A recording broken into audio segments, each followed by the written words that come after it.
Selamat siang Bapak Ibu sekalian. Selamat siang, Selamat Pak. mulai kita memasuki tahun baru dan kita membahas surat-surat Yohanes yang bertemakan Allah itu kasih.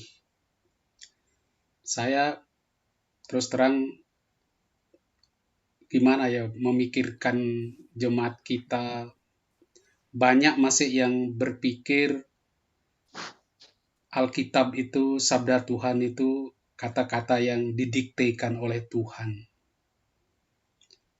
Syukur bagus mereka mengimani Alkitab itu sebagai sabda Tuhan. Tetapi pemahaman tentang sabda Tuhan itu seringkali masih terlalu sempit. Seakan-akan sabda yang diucapkan oleh Yesus, diucapkan langsung oleh Tuhan, masih ada orang berpikir seperti itu. Sehingga ketika ada yang tidak beres di dalam teks-teks itu, mereka menjadi stres, bingung loh, sabda Tuhan kok begini. Apalagi kalau ada kata-kata yang baunya porno, yang nada-nadanya kekerasan dan sebagainya. Mereka mulai bingung loh, Tuhan kok ngomongnya seperti ini. Sebab konsep tentang sabda Tuhan itu ya masih sempit seperti itu. Orang belum melihat bahwa teks ini ditulis oleh manusia yang mendapat inspirasi ilahi, yang mendapat ilham Roh Kudus, lalu mencoba dengan caranya sendiri menyampaikan pesan Tuhan itu supaya kita mengenal Allah. Lalu dari pengenalan itu kita akan tahu bagaimana kita bertindak di dalam kehidupan ini supaya mencapai keselamatan kekal bukan hanya di dunia ini. Nah, ini seringkali tidak dipahami oleh umat kita. Nah, di bagian awal ini, supaya nanti ketika kita mencoba memahami surat-surat Yohanes, saya akan mengajak Anda dulu mulai menemukan bagaimana teks ini ditulis. Supaya jangan salah pengertian di dalam menangkap dan memahami isi teksnya nanti. Loh kok begini, kok ini kok dibilang sabda Tuhan dan sebagainya. Nah kebetulan teks-teks Yohanes ini dalam sekali. Ya, luar biasa dalamnya dan sangat menyentuh. Dan yang disentuh itu bagian yang paling esensial di dalam hidup manusia, yaitu hatinya. Dan yang terdalam di dalam hati itu apa? Adalah kasih. Nah, mengapa Yohanes begitu kuat bicara soal kasih? Kita lihat dulu teks-teks yang dianggap ditulis oleh Yohanes di dalam tradisi Alkitab, itu ada 4 kitab ini, yaitu Injil Yohanes, surat 1-3 Yohanes, kemudian masih sebetulnya ini walaupun diperdebatkan adalah kitab Wahyu. Ini semua dianggap oleh tradisi ditulis oleh Yohanes Rasul. Mengapa demikian? Coba kita lihat di dalam Injil, kosakata yang dipakai itu sangat mendekati. Apalagi judulnya aja disebut Injil Yohanes, lalu surat Yohanes, itu sudah mendekati. Wahyu pun wahyu kepada Yohanes. Kalau kita baca bahasa ataupun kosakata yang dipakai, misalnya di Injil Yohanes, pada mulanya adalah firman. Firman itu bersama-sama dengan Allah, dan firman itu adalah Allah. Jadi dia sudah bicara tentang firman yang bagi kita itu nanti disebut bahasa tinggi ya, teologi tinggi. Tapi begitu kita masuk surat Yohanes, coba kita lihat surat Yohanes yang pertama. Apa yang telah ada sejak semula, yang telah kami dengar, yang telah kami lihat dengan mata kami, yang telah kami saksikan, dan yang telah kami raba dengan tangan kami sendiri tentang firman hidup. Nah, kembali kita lihat. Kalau di Injil dia katakan pada mulanya adalah firman. Firman itu bersama dengan Allah. Firman itu jadi manusia. Di Yohanes, dalam suratnya dia katakan, apa yang kami lihat, kami raba, sudah kami alami betul. Nah, inilah yang akan kami katakan. Dia beri kesaksian tentang firman itu. Jadi kita lihat kosakatanya sudah sangat dekat. Maka tradisi menyebut dia ditulis oleh Yohanes. Tetapi kalau kita lihat misalnya bahasa di bawahnya, di di dalam 2 Yohanes, surat Yohanes yang kedua, di situ memang penulisnya menyebut dirinya, lihat di dalam suratnya yang 2 Yohanes dikatakan begini, dari penatua kepada ibu yang terpilih. Jadi penulisnya tidak mengatakan diri sebagai Yohanes, tapi penatua. Juga di 3 Yohanes, surat yang ketiga, dari penatua kepada Gaius yang kekasih. Ya, namanya disebut penatua, tetapi banyak yang menduga siapa sih penatua ini, apakah dia juga Yohanes Rasul. Nah, kita akan lihat siapa sebetulnya yang menulis ini.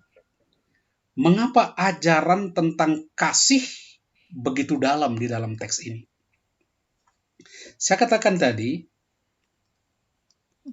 4 atau 5 kitab ini dianggap ditulis oleh Yohanes karena kosakatanya berdekatan. Itu misalnya tentang firman dan terutama tentang kasih.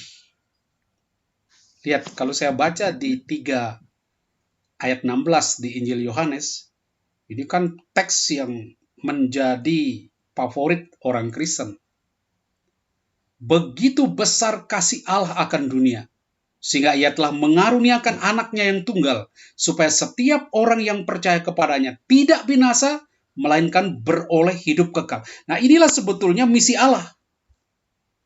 Dia begitu mengasihi kita, lalu dia karuniakan anaknya, supaya kita hidup kekal. Yohanes menulis Injilnya supaya kita menerima anak ini, dan kita menerima hidup kekal. Menerima anak ini, menerima kasih. Lihat di bawahnya dia katakan, saya kutip di sini, bagaimana Allah itu yang mengaruniakan anaknya yang tunggal mengungkapkan kasihnya, bagaimana caranya? Dengan menjadi manusia. Allah yang menjadi manusia. Itu dikatakan dia menyerahkan dirinya lewat kematian, lalu supaya setiap orang memperoleh hidup kekal. Jadi sangat ditekankan di dalam Injil Yohanes. Lalu, kalau kita beralih ke surat Yohanes, kita temukan puncak dari teologi Kristen. Dia katakan, inilah kasih yang dinyatakan di tengah-tengah kita, yaitu bahwa Allah telah mengutus anaknya yang tunggal ke dalam dunia, supaya kita hidup olehnya. Allah yang telah mengasihi kita, telah mengutus anaknya, sama gagasannya. Ya, di surat maupun di Injil. Ada apa di balik itu? Sampai akhirnya Yohanes membuat satu rumusan yang begitu dalam, bahwa Allah adalah kasih. Siapa yang tidak mengasihi, ia tidak mengenal Allah. Sebab Allah adalah kasih. Jadi sebetulnya gampang saja. Kalau orang teriak-teriak, saya mengenal Allah, saya begini, wah saya tahu Allah begini, Allah kuasa, Allah hebat, Allah kuat, Allah lemah, dan sebagainya. Silakan. Orang boleh bicara sehebat-hebatnya. Tapi bagi kita, untuk memahami bahwa orang ini mengenal Allah, dari mana? Dari perbuatannya mengasihi. Ketika dia mengasihi, itulah bukti bahwa dia mengenal Allah. Nah, mengenal Allah artinya bersatu dengan Allah. Ya, dari kata yada atau ginoskein, itu mengenal Allah, bersatu dengan Allah, hidup dalam persekutuan dengan Allah, dan ketika dia mengenal Allah, otomatis Allah yang menyatu dengan dirinya memancar di dalam hidupnya. Dan kalau Allah itu kasih, maka yang memancar dari hidupnya adalah perbuatan kasih. Jadi gampang. Ini orang ini tahu Allah itu enggak. Mengenal Allah itu tidak. Dari apa? dari perbuatan kasih. Nah, inilah teologi paling agung yang dirumuskan oleh Yohanes. Allah adalah kasih di dalam suratnya.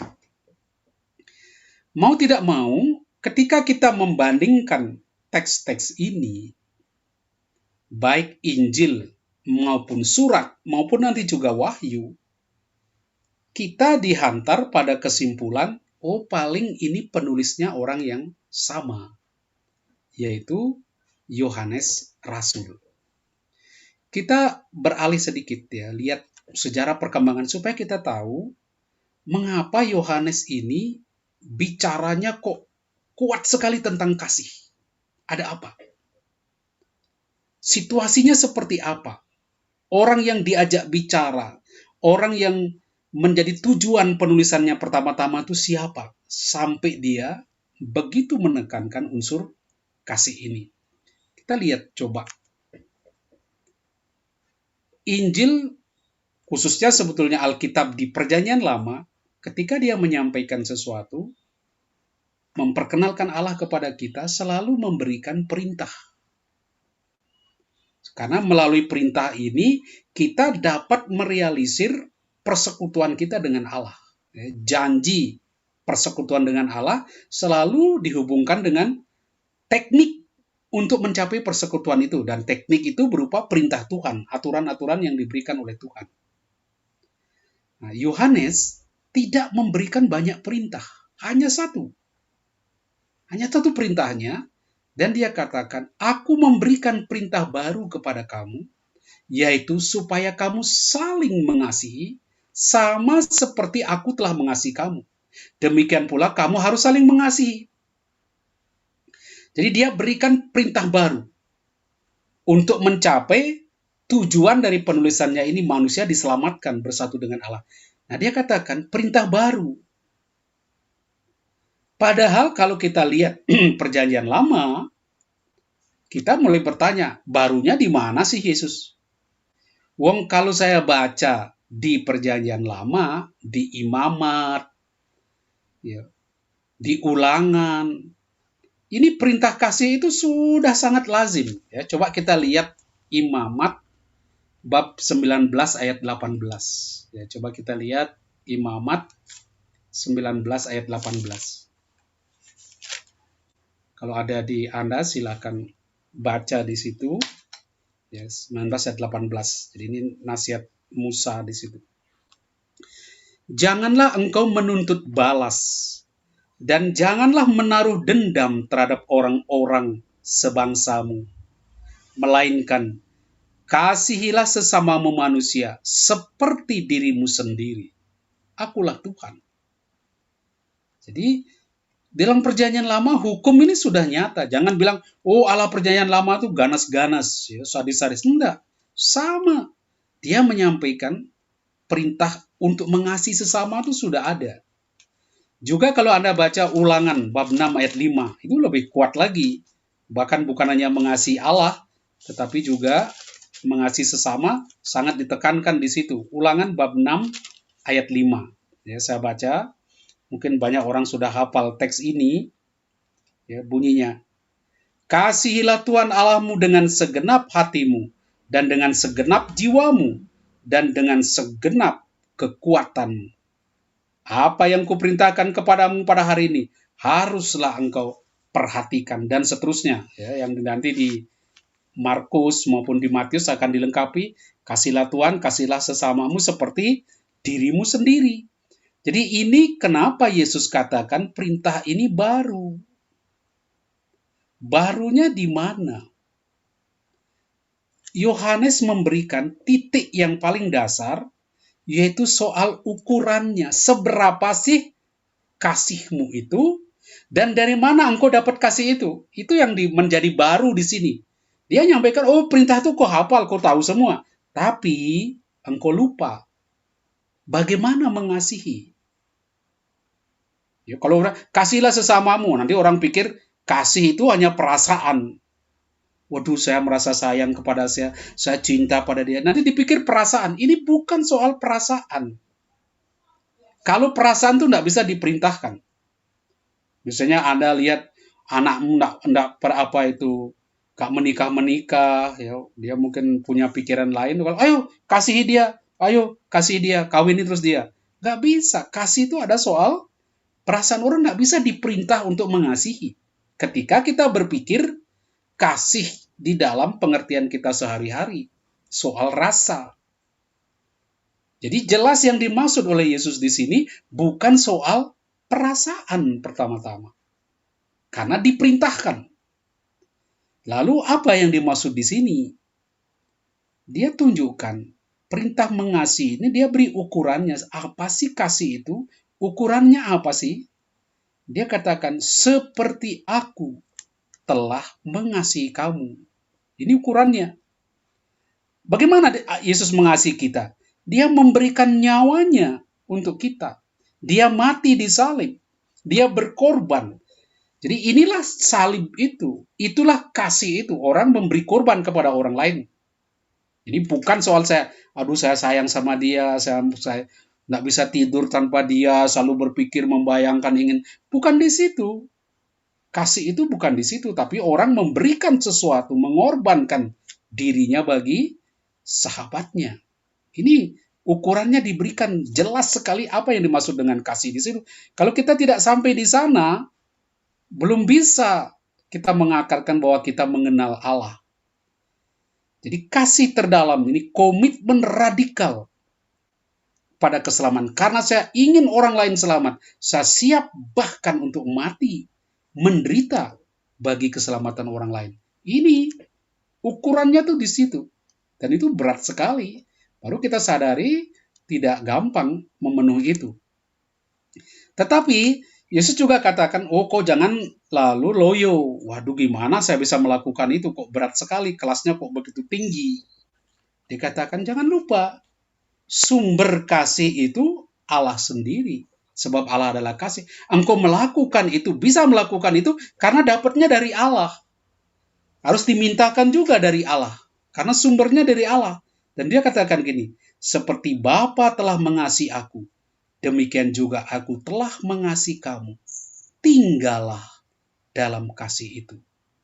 Ternyata kuncinya supaya kita mampu mencapai hal yang begitu tinggi ini, tidak lain apa? Mempersatukan diri dulu dengan dia, dengan sang kasih itu. Dari situlah Allah yang adalah kasih masuk di dalam diri kita, mengalirlah kasih itu. Kalau persatuan ini tidak ada, relasi kita dengan Tuhan tidak ada, jangan juga bermimpi menjadi orang yang mampu memberikan kasih yang demikian itu. Nah, ini Yesus tunjukkan dua. Ini perintahnya cuma satu, tapi kuncinya hanya di sana. Yaitu apa? Engkau mengasihi seperti Yesus, ukurannya begitu, dan jangan khawatir, bisa kau lakukan. Asal apa? Sadarlah, sumbernya itu dari Allah. Engkau harus minta dari dia, engkau harus menyatukan diri dengan dia. Dikatakan, karena Yesus memberikan nyawanya bagi mereka, akhirnya memampukan kita.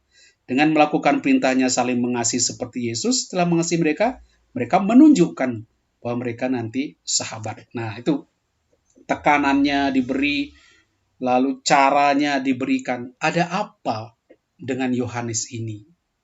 Mengapa dia melihat bahwa pemahaman kita tentang Allah, iman kita yang benar tentang Allah, itu terletak pada kasih. Ada apa di balik ini? Nah, kita lihat latar belakang penulisan Injil ini, supaya kita mudah nanti menangkap bagian-bagian berikutnya dari pesan-pesan ini. Ya, ini saya masih lihat semua ya perintah kasih yang begitu luar biasa. Nah, oleh gereja, siapa sih yang menulis Injil ini? Saya kira Anda mungkin sudah banyak mendengar, yaitu penulisnya biasanya disebut Yohanes Rasul, anak Zebedeus. Karena dia saksi mata yang dekat dengan salib, dan jelas sekali di dalam teks Yohanes 21, 20, editor itu mengatakan, dia yang mengasihi Yesus itu, dialah yang memberi kesaksian. Dan dialah orang yang menulis teks ini. Jadi editor katakan yang menulis teks ini adalah murid yang dikasihi Yesus, yang menyaksikan semua kejadian yang ada di bawah salib. Dia yang menulis itu. Tapi, kalau memang dia ini murid yang dikasihi Yesus, jadi lihat kembali dia pakai kata yang dikasihi. Jadi unsur kasihnya begitu kuat. Kalau memang dia ini adalah Yohanes Rasul yang tidak pernah disebut namanya di dalam Alkitab, menjadi persoalan lalu 2 dan 3 Yohanes siapa yang nulis? Karena di situ disebut penatua.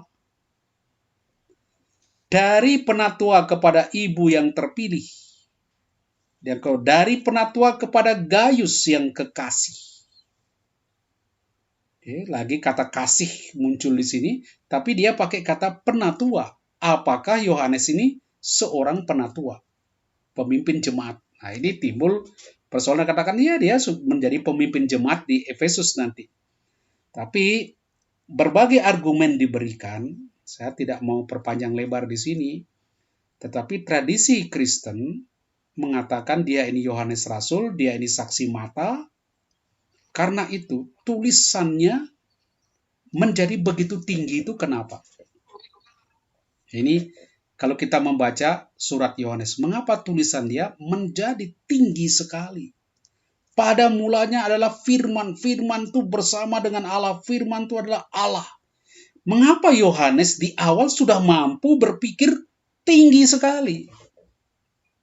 Kok dia tidak cerita seperti Markus, Matius ini dulu gimana Yesus lahir, ya pengalaman dia aja. Mengapa ini tinggi sekali? Sampai bilang pada mulanya adalah firman. Firman itu bersama Allah. Bagaimana dia sampai di situ? Ini mengandaikan orang merefleksikan imannya. Dia mengenal Yesus, dia refleksikan, dia lihat ada filsafat, ada bermacam-macam ilmu yang dia masuki, lalu dia mulai refleksikan, lalu dia rumuskan. Nah, itu yang saya katakan, saya kaget ketika saya di YouTube katakan bahwa Lukas, ya, para pengarang Injil, ini pengarang Injil, bukan penulis Injil. Oh, mereka stres. Wah, gimana? Kok Anda bilang orang-orang ini pengarang Injil, bukan penulis? Pengarang itu orang yang autornya, dia mengolah sesuatu, dia ada sesuatu pengalaman, dia yang ngolah. Bahkan mungkin bukan dia yang menulis Injil ini. Nah, Yohanes ini yang mengarang, yang mengalami peristiwa itu, yang mengkombinasikan dan sebagainya, yang merefleksikan, lalu dia tuangkan di situ. Mungkin dia tulis sebagian, tapi nanti kita lihat juga orang lain menulisnya. Dia mengalami, Yohanes mengalami ketika lambung Yesus ditikam, mengalir darah. Dia lihat, dia saksikan seperti yang dikatakan di dalam suratnya. Saya saksikan, saya lihat, saya raba. Dan gimana sekarang dia mengungkapkan itu? Bukan sekadar lewat kata-kata harfiah. Dia pakai simbolis, dia pakai hasil permenungannya, hasil refleksinya. Nah, itu kita lihat orang akhirnya yakin dialah murid yang memberi kesaksian tentang semua ini dan yang telah menuliskannya, dan kita tahu bahwa kesaksiannya itu benar. Jadi Yohanes Rasul, anak Zebedeus, mengalami semua itu, saksi hidup, meraba, melihat, lalu menuangkannya. Nah, ketika dia tuangkan itu, tentu dia punya maksud supaya kita menyaksikan juga, mengalami juga apa yang dia alami dan sampai kepada iman akan Kristus. Nah, oleh karena itu, berdasarkan teks-teks itu, banyak Bapak Gereja, Irenaeus dan sebagainya, yakin bahwa teks ini ditulis oleh Bapak Yohanes Rasul. Tetapi, setelah kita selidiki lebih dalam, siapa murid yang dikasih Yesus dan seterusnya, ada penelitian banyak sekali, orang ketika membaca Injil Yohanes menjadi ragu-ragu. Apakah betul ini adalah Yohanes Rasul? Karena di dalam teks Yohanes sendiri sepertinya ada tingkatan-tingkatan penulisan. Ya, kita lihat misalnya di Yohanes bab 21, sebelum 21, itu aja sebetulnya ciri yang paling sederhana yang bisa kita lihat. Banyak contohnya, tapi coba kita lihat Injil Yohanes bab 20, pada akhir Injilnya ditulis begini. Memang masih banyak tanda lain yang dibuat Yesus di depan mata murid-muridnya yang tidak tercatat dalam kitab ini. Tetapi semua yang tercantum di sini telah dicatat supaya kamu percaya bahwa Yesuslah Mesias, Anak Allah, dan supaya kamu oleh imanmu memperoleh hidup dalam namanya. Jadi menutup Injil. Kok tiba-tiba ada Injil Yohanes bab 21. Nah, ini berarti ada orang lain lagi yang menulis. Oleh karena itu, saya peringatkan kepada Anda, ketika membaca Injil, jangan lagi berpikir seperti orang-orang yang belum pernah mempelajari kitab suci dengan baik. Oh, Injil itu ditulis seperti didiktikan lalu ditulis. Tidak.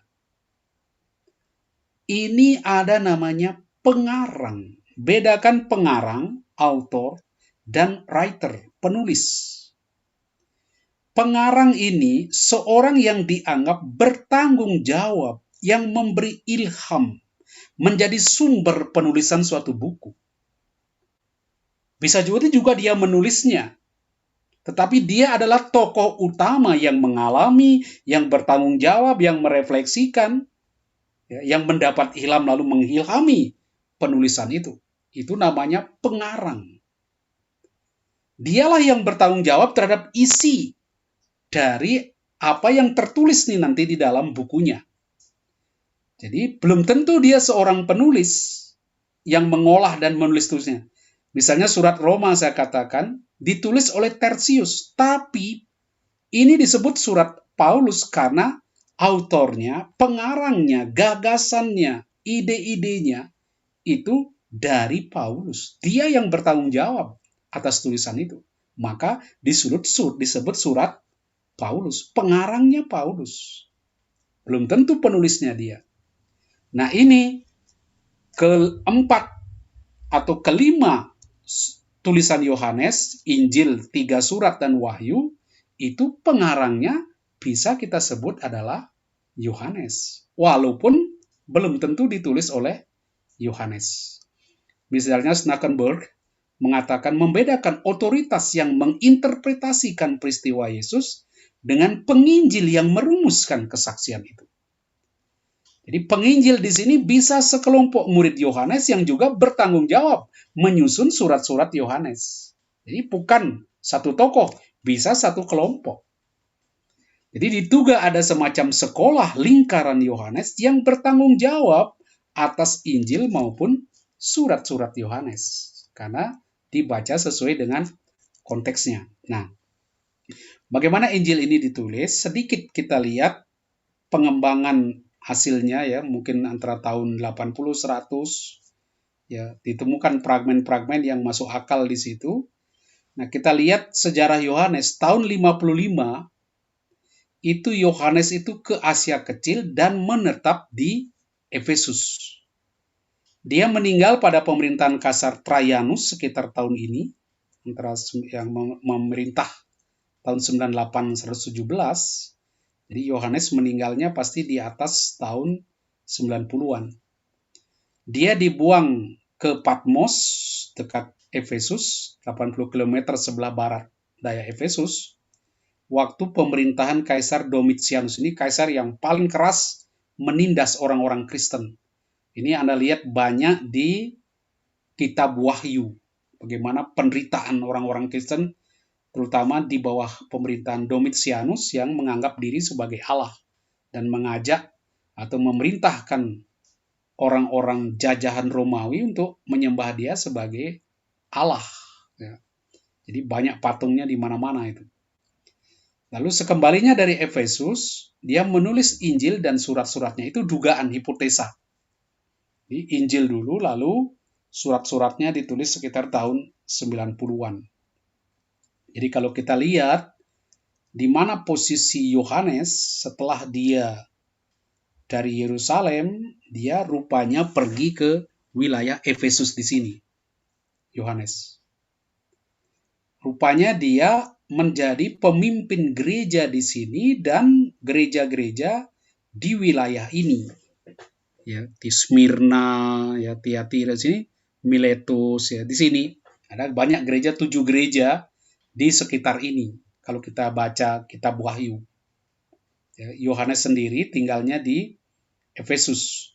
Ya, dia dibuang ke Pulau Patmos, ya, di sekitar ini, Pulau Patmos, ada di Laut Egea di sini.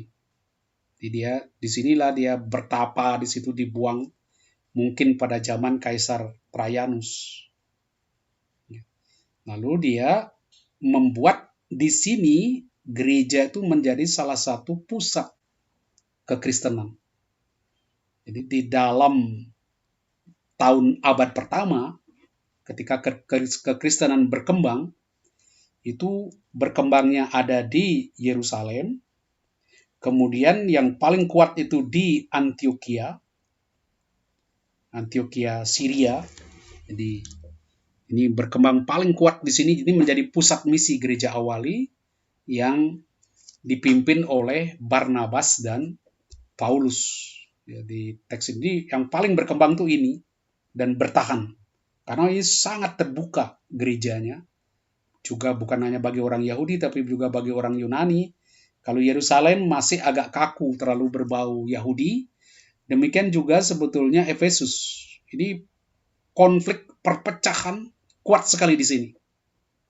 Munculnya sekte-sekte karena pengaruh filsafat Yunani, lalu pemikiran-pemikiran Yahudi. Nah, ini konflik luar biasa di gereja ini, maka dia nanti hilang gereja di sini, tidak lagi menjadi pusat kekristenan. Ini yang menjadi kuat sekali di Antioquia, karena Paulus dan Barnabas itu sangat terbuka dengan pemikiran-pemikiran modern. Nah, sedangkan Yohanes di sini itu kelihatan hilang nanti gerejanya. Nanti kita lihat apa yang terjadi di gereja-gerejanya di sekitar sini, sampai Frigia dan sebagainya. Ya, tapi kita lihat Yohanes di sini bekerja, ya, mulai di Pulau Patmos, lalu dia menulis di situ. Nah, ada apa dengan gereja di sini? Mengapa dia begitu menekankan kasih? Dan bagaimana proses penulisan Injil dan surat-suratnya yang begitu banyak bicara tentang kasih?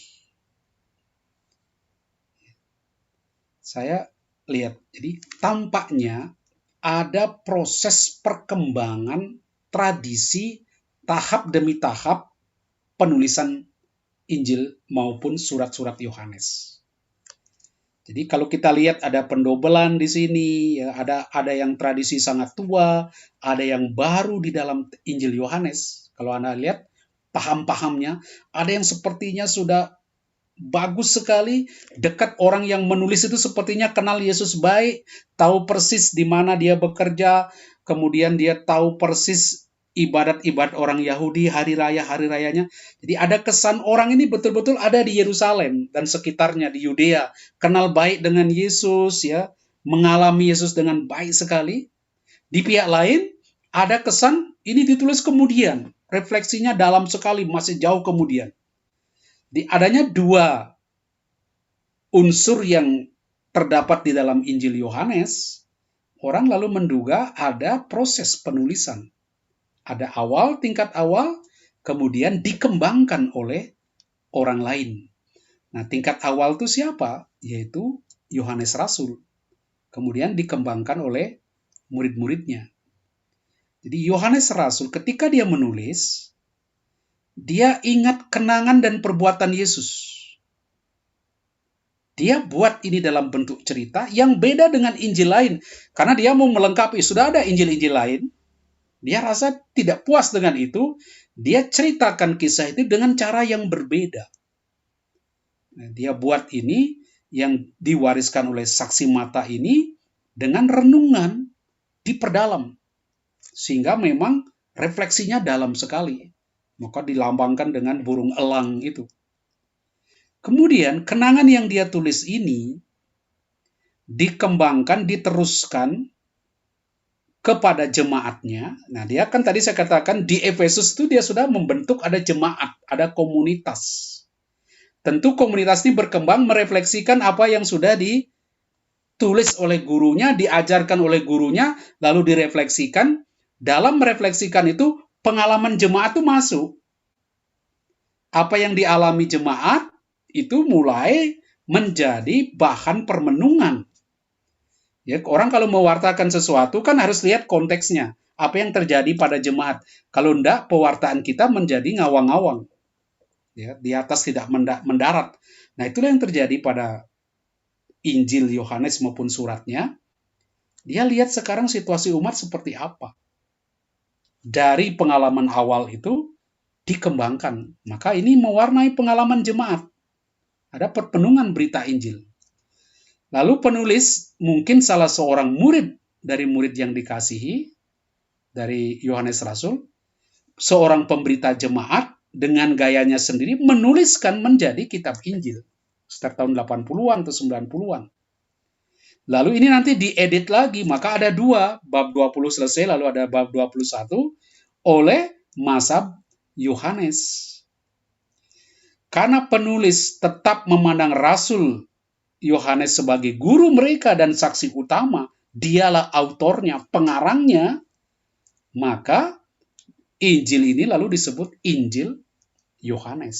Walaupun penulisnya termasuk adalah murid yang berikutnya, yang mengedit tulisan gurunya. Yaitu perkembangannya di situ. Jadi prosesnya sebetulnya seperti itu, ya, ada tahap-tahap, ya. Ada kenangan, kemudian kenangan diteruskan, lalu ada penulisan. Setelah penulisan ini, lalu diedit lagi. Lalu itu, autornya itu. Nah, sekarang, nanti kita lihat penulisan surat Yohanes, tapi saya mau lihat bagaimana perkembangan surat itu. Jadi, kita lihat ada hipotesa yang mengatakan seperti apa sih jemaat yang ditulis, yang diberi surat ataupun Injil oleh Yohanes. Jadi dia katakan, teks-teks Yohanes ini menggambarkan ada situasi tertentu di dalam jemaat. Nah, situasinya apa? Ini ada tahapnya pertama. Mula-mula, jemaat Yohanes itu adalah orang-orang Kristen Yahudi di Palestina. Kalau kita baca Injil Yohanes, apa itu Kisah Para Rasul, kita temukan orang-orang Yahudi itulah yang pertama-tama bertobat. Ya, pada waktu Pentakosta mereka bertobat, lalu membentuk komunitas-komunitas.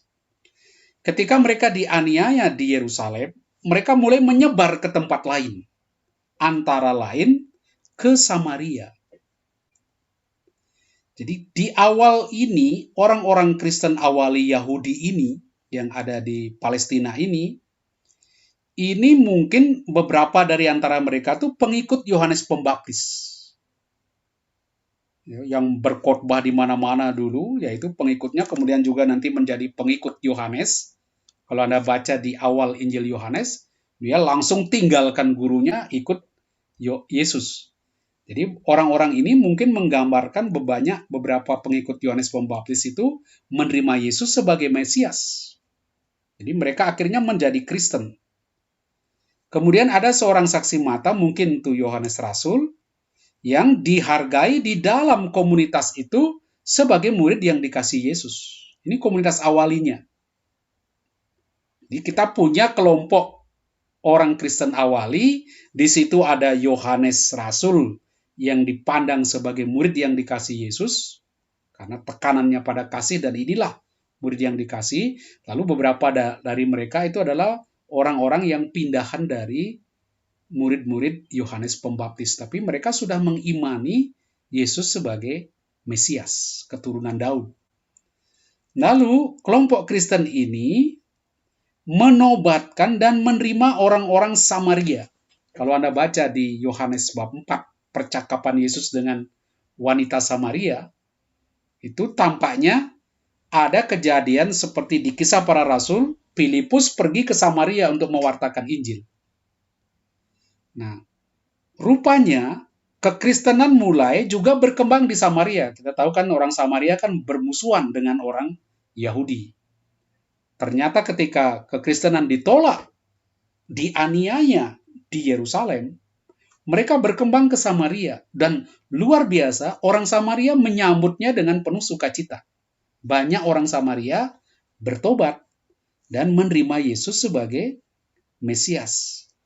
Nah, di sini kita melihat mulai ada percampuran konsep-konsep orang Samaria dan konsep-konsep Yahudi yang memasuki pandangan Kristen. Inilah yang saya katakan mendorong suatu perkembangan kristologi yang tinggi. Yesus sudah ada sebelum segala sesuatu. Ya. Pada mulanya ada firman, firman itu bersama dengan Allah, firman itu adalah, ia pada mulanya bersama dengan Allah, segala sesuatu dijadikan oleh dia, jadi ada preeksistensi. Yesus ada sebelum segala sesuatu dan segala sesuatu diciptakan dalam dia.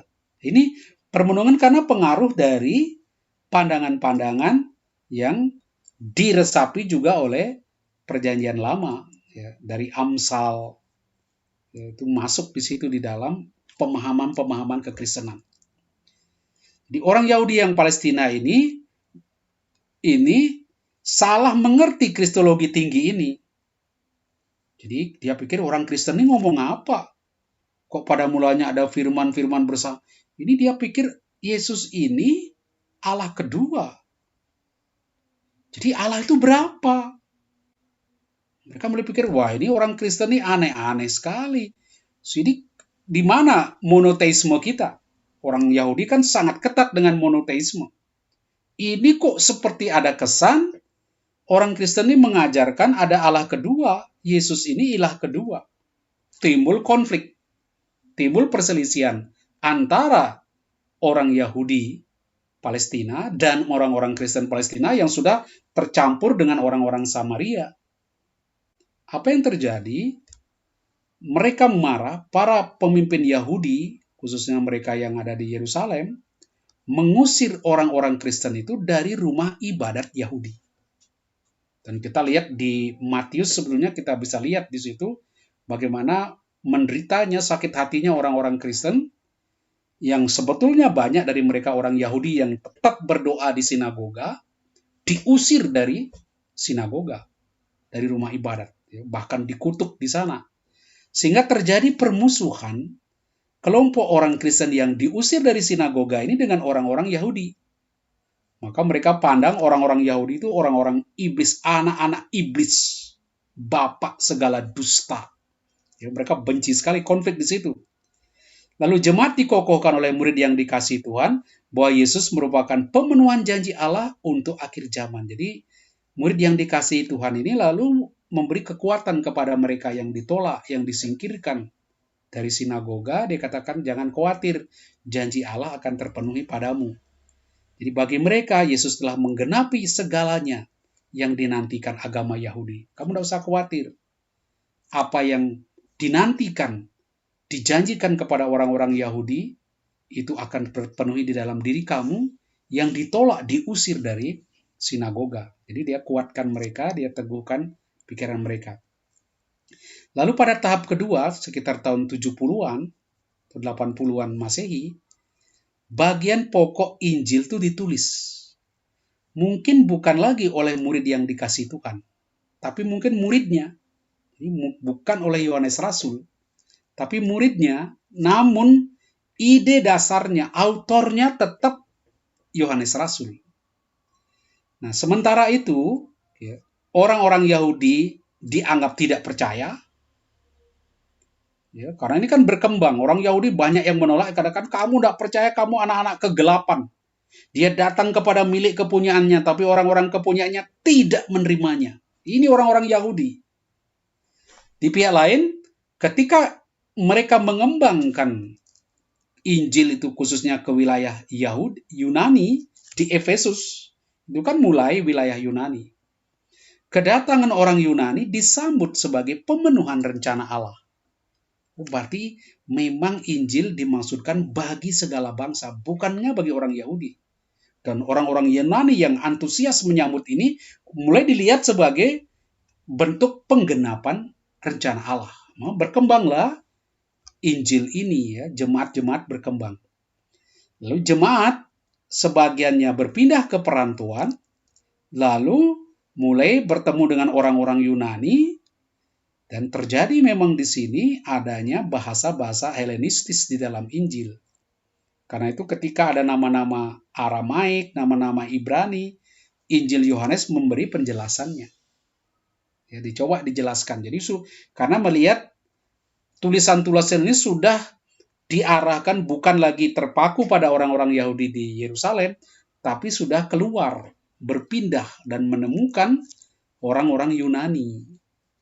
Ya, bukan hanya orang Yahudi, tapi orang Yunani pun sudah ditemukan di sana. Ini perpindahan inilah lalu membuat teks-teks di dalam Injil Yohanes yang berbau Yahudi acap kali diberi penjelasan-penjelasan.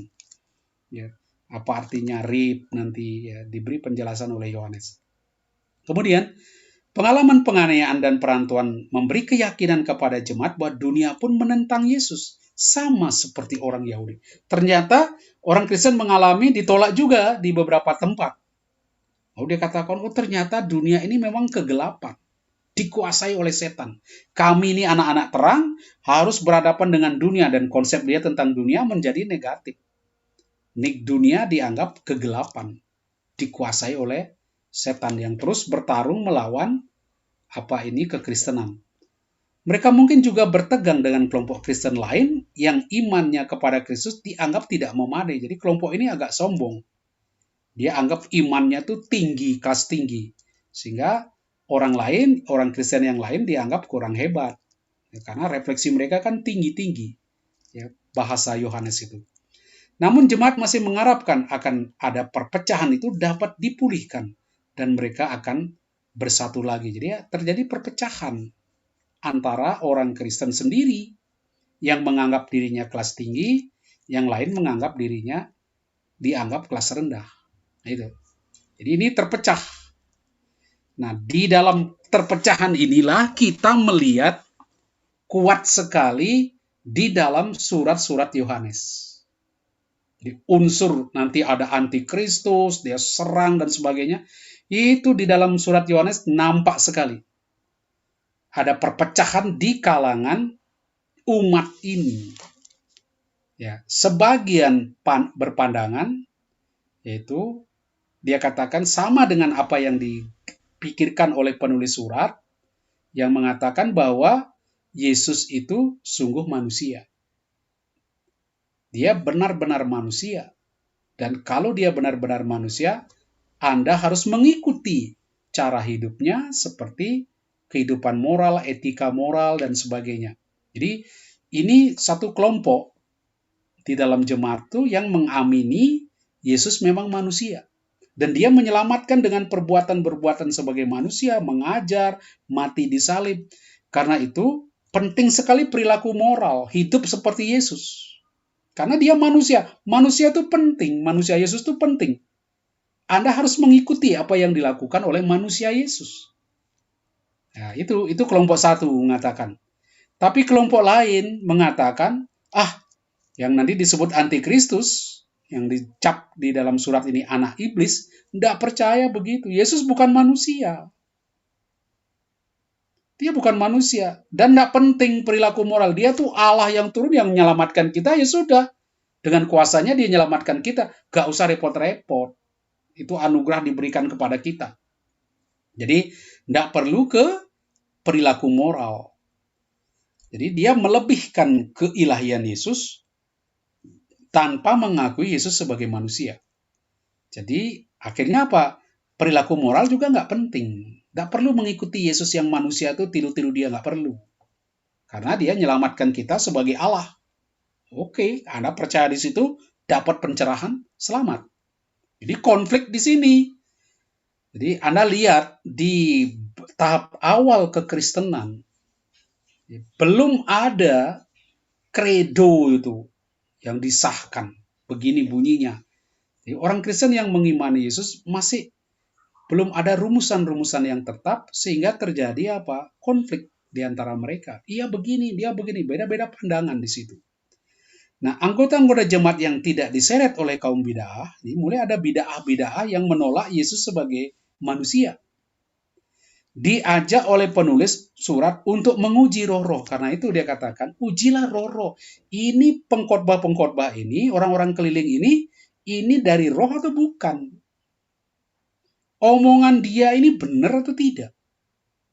Kok seperti menyesatkan? Karena itu dilatih, diberi patokan-patokan untuk menguji roh. Apakah omongannya ini berasal dari Allah atau dari nabi-nabi palsu?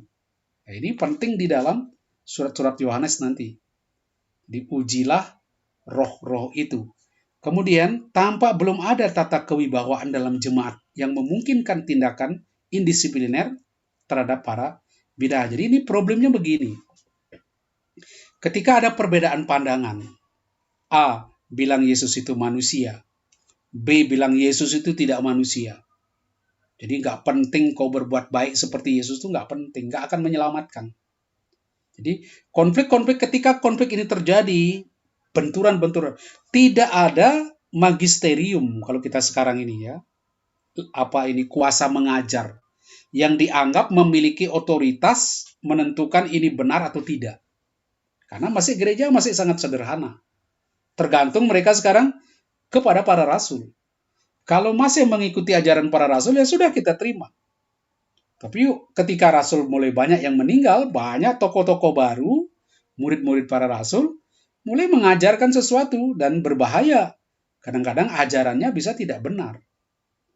Sehingga kita lihat ada yang mengakui Yesus itu manusia, ada yang terlalu melebihkan Yesus itu Allah, lalu menyangkal kemanusiaan Yesus. Terjadi seperti itu. Maka konflik. Nah, gimana menyelesaikan konflik itu? Apa yang dilakukan oleh Yohanes? Nah, tahun 1100 Masehi, jadi abad pertama, itu masuk generasi kedua dan ketiga. Jadi setelah Yohanes, murid Yohanes, gelora semangat gereja perdana mulai luntur. Tinggal kenangan. Jadi biasa kan, awalnya kan kalau orang bilang angat-angat tai ayam, ya, bisa terjadi juga di dalam kehidupan menggereja. Ketika awal mereka bertobat, semangat luar biasa, apalagi pertobatan itu ditandai dengan karunia roh. Bisa buat mujizat, roh kudus betul-betul dirasakan hidup di dalam gereja. Oh, mereka semangat sekali. Tapi setelah lama-lama, gimana? Mulai luntur kan? Tinggal kenangan. Semangat yang dulu semua harus berbagi, semua menjual miliknya, taruh di depan kaki para rasul. Lalu dibagikan masing-masing sesuai dengan kebutuhan. Orang mulai pikir, terjadi perubahan-perubahan pemikiran. Akibatnya, ya ini terjadi konflik-konflik. Belum lagi ada rumusan yang baku. Banyak rasul sudah meninggal. Nah, yang lebih parah lagi, ini adanya pengaruh filsafat Yunani. Akan muncul sekte-sekte, kelompok-kelompok yang mempengaruhi cara pikir Yahudi dan cara pikir kekristenan, lalu mulai menciptakan konflik-konflik karena menampilkan gagasan yang berbeda, konsep-konsep yang berbeda dalam mengimani Yesus. Nah, inilah yang terjadi di dalam gereja awali. Lalu Yohanes sebagai penatua, pemimpin gereja, harus menyelesaikan konflik-konflik itu. Atau paling tidak muridnya menghadapi situasi baru ini harus mulai punya cara menyelesaikan konflik itu. Maka ditulislah surat itu. Nah, di tahap terakhir, editor setelah tahun 100, perpecahan jemaat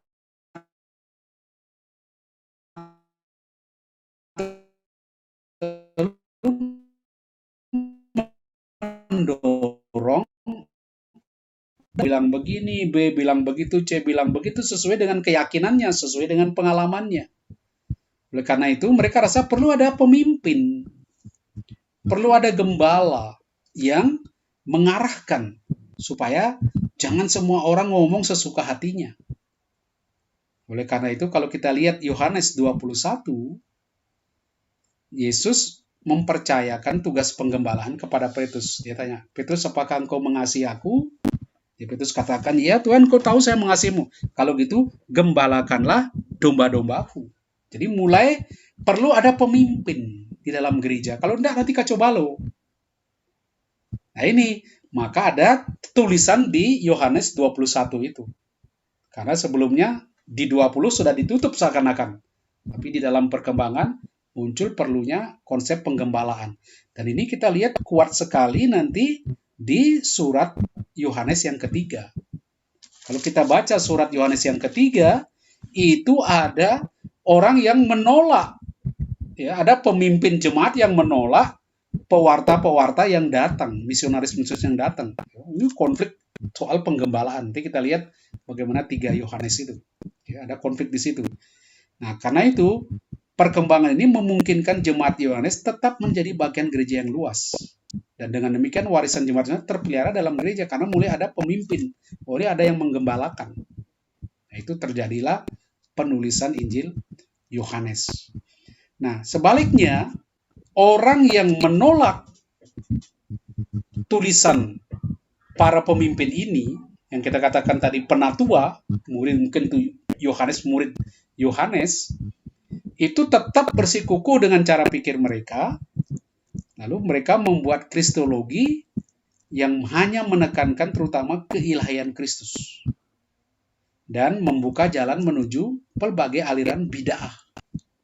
Jadi mereka menolak Yesus itu manusia. Di Yohanes kan tekankan pada mulanya firman itu ada di dalam, dan firman itu menjadi manusia. Itu tekanan Yohanes. Rupanya karena apa? Banyak yang menolak Yesus itu sungguh manusia. Karena apa? Terlalu menekankan Yesus itu Allah. Nah, ini mereka terpengaruh oleh apa ini? Doketisme, gnostisisme, dan montanisme. Ini aliran-aliran filsafat ini sangat terpengaruh oleh sebetulnya konsep Plato, lalu berkembang di dalam gereja awali, khususnya gereja yang berbau Yunani, ya di Efesus dan sekitarnya. Nah, muncul ini mempengaruhi cara pikir kekristenan, terjadi konflik di situ. Ada yang menolak pandangan-pandangan doketisme, ada yang menerima. Nah, ini timbul konflik.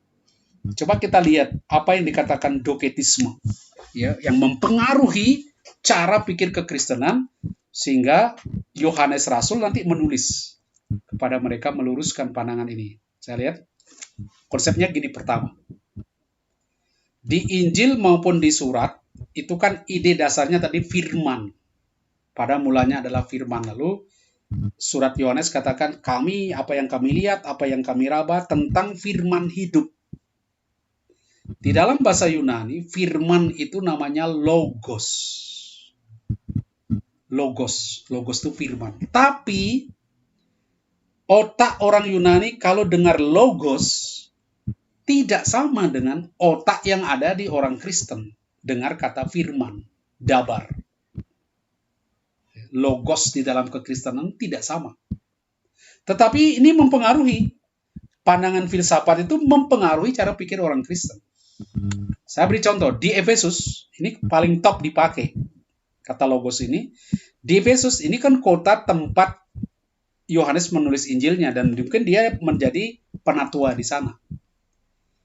Ini pada abad ke-6 sebelum Masehi, Heraklitus sudah memasukkan kata logos di dalam filsafat Yunani. Firman, logos itu firman. Sudah ada dalam filsafat Yunani. Dan bagi dia mengapa dia masukkan? Dia katakan, di dalam dunia yang ada perubahan-perubahan ini, kita dapat amati dalam semesta alam ini, dia menganggap logos ini sebagai prinsip kekal yang mengatur semesta alam. Jadi dunia ini berkembang dan seterusnya, itu ada prinsip yang menjaga supaya ada kontinuitas perubahan-perubahan itu. Apa itu logos ini?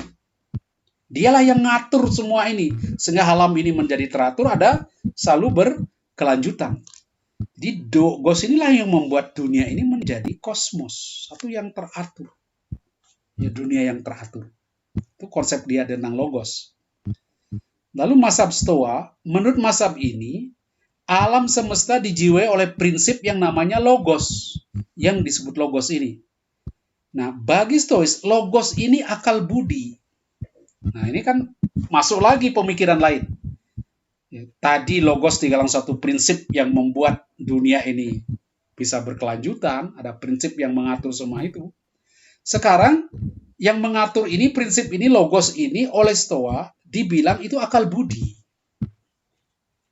Maka nanti ada konsep Tritunggal itu dasarnya Allah itu adalah intellectus purus, akal budi tertinggi. Dia itu akal budi yang berpikir di situ. Nah, akal budi inilah yang menggerakkan dan membentuk baik materi alam semesta maupun tubuh manusia. Jadi yang ternyata yang menentukan semua itu akal budi kita. Mengapa kita bisa berpikir tentang alam, tubuh kita ini materi ini hal yang sangat esensial yang disebut akal budi. Jadi jangan kita bayangkan akal budi pikiran kita sekarang ini. Ya. Dengan kata lain, badan manusia dan materi dijiwai oleh jiwa berbudi, logos ini. Jadi logos ini akal budi. Jadi dalam perkembangannya seperti aliran sebelumnya ini, dari Heraklitus ini maupun dari Stoa, ada kesan logos ini seperti hukum alam yang ngatur dunia. Mengapa kita seperti ini? Kalau jatuh dari atas, mengapa mati? Ya, konsisten di situ. Ada kelanjutannya, ada sebab akibat dan sebagainya. Itu hukum alam, itu logos. Akhirnya apa? Untuk mengerti kosmos, orang harus berpikir secara logos. Artinya, orang harus berpikir logis, berpikir rasional, pakai akal budi. Nah, ini berkembang terus. Betapa pentingnya akal budi. Nanti Yohanes katakan, logos itu adalah Allah. Akal budi adalah Allah. Ini konsepnya berkembang. Kita lihat sekarang konsep Plato yang akan mempengaruhi Gnostik dan doketisme. Saya tunjukkan sekarang. Di Plato, dia maupun Philo, dia melihat logos ini ke pemikiran baru yang tidak dipandang sebagai panteistis ada di sana, tapi dia setengah antara transenden dan dunia. Dia memakai tema logos ya, di dalam pemikiran-pemikirannya, ya, dalam usahanya menggabungkan pikiran Ibrani dan Yunani. Bagi Philo, logos yang diciptakan oleh Allah itu adalah perantara antara Allah dan ciptaannya. Ini baru lagi berkembang konsep logos itu. Sekarang ada Allah, ada ciptaan. Gimana supaya nyambung? Di situ karena ada logos. Jadi logos ini bisa sama dengan Allah, seperti Allah yang kedua, tapi alat yang dipakai dalam karya penciptaan. Sehingga bahaya kalau kita melalui dia, segala sesuatu diciptakan dalam dia, dan tanpa dia tiada satupun yang ada dari segala yang telah dijadikan. Jadi seperti alat untuk mencipta, ya. Kita lihat ada kesan begitu. Ini dia perantara untuk menciptakan sesuatu. Itu pengaruh Plato. Ya. Memberi makna. Nah, walaupun nanti kekristenan punya pandangan lain tentang logos. Jadi hampir sama dengan Allah kedua, alat yang dipakai Allah dalam karya penciptaan. Dan merupakan pola untuk jiwa manusia. Akan tetapi, baik kepribadian maupun preeksistensi logos tidak jelas pada Philo. Jadi hanya seakan-akan alat untuk menggabungkan Allah dan manusia itu. Tapi kalau di kekristenan nanti, logos itu preeksistensi ada sebelum yang lain ada bersama Allah. Nah, sekarang kita lihat pengaruh Philo ini, khususnya Plato, karena dia membagi dunia menjadi dua, yaitu dunia ideal dan dunia nyata. Jadi kita ini, manusia ini, sebetulnya yang ada sekarang ini tidak sempurna karena dikungkung oleh tubuh. Jiwa kita itu sebenarnya ada di tempat yang ilahi di sana. Itulah yang asli. Nah, ketika dia dikungkung, dia menjadi sesuatu yang tingkatannya lebih rendah. Nah, apa yang dikatakan di sini di dalam konsep itu, jadi yang penting bagi Plato adalah jiwa. Badan itu tidak penting, bahkan jelek, karena dia mengurung tubuh kita, memenjara jiwa kita. Kalau Anda mau mencapai keselamatan, kesempurnaan, buanglah badan itu, karena dia penjara jiwa, supaya jiwamu bebas, bisa masuk kepada keilahian. Itu dia kesempurnanya di sana. Karena itu negatif sekali di dalam memikirkan atau berpandangan tentang tubuh. Tubuh dianggap penjara jiwa. Nah, sekarang apa yang dimaksud dengan gnostisisme yang sangat dipengaruhi oleh pemikiran Plato? Dari kata gnostikos, artinya yang dipelajari, atau gnosis, atau ilmu. Gnos. Gnoskein, itu artinya mengerti. Nah, dalam pandangan gnostisisme ini aliran sinkretisme yang mencampur adukan ajaran filsafat barat dengan agama-agama kuno di timur. Dia berkembang abad pertama, jadi ini kan awal-awal kekristenan. Sekitar tahun 130-180. Ini sudah proses pembentukan kitab suci sudah terjadi. Itu ada di Alexandria, Mesir, Antioquia. Kita lihat tadi pusat kekristenan, dan juga di Roma. Nah, dia mencoba menerangkan asal-usul dunia dan kejahatan di dalam dunia dan diri manusia. Jadi filsafat ini, aliran ini, coba menjelaskan dari mana sih asal-usul dunia ini dan kejahatan di dalam dunia itu dari mana. Manusia kok bisa jahat tuh kenapa? Jadi dia ambil pandangan Plato, saya katakan dari filsafat dan nanti dari keagamaan dipadukan oleh mereka. Di Platonisme tentang idealisme, bahwa realitas ini terdiri dari ide dan pikiran, jiwa, roh, dan tubuh. Jadi pikiran itu ide, itu akal budi, jiwa, dan materi tubuh. Dua itu dipisahkan. Roh dan dunia mati dipisahkan, dan lihat tubuh sebagai penjara jiwa. Yang negatif-negatif itu, tubuh, ya, materi itu semuanya jelek. Yang bagus itu yang rohani, pikiran, akal budi, itu yang hebat. Lalu, mulai dari sini dia membuat ajaran-ajaran yang sangat mempengaruhi kekristenan.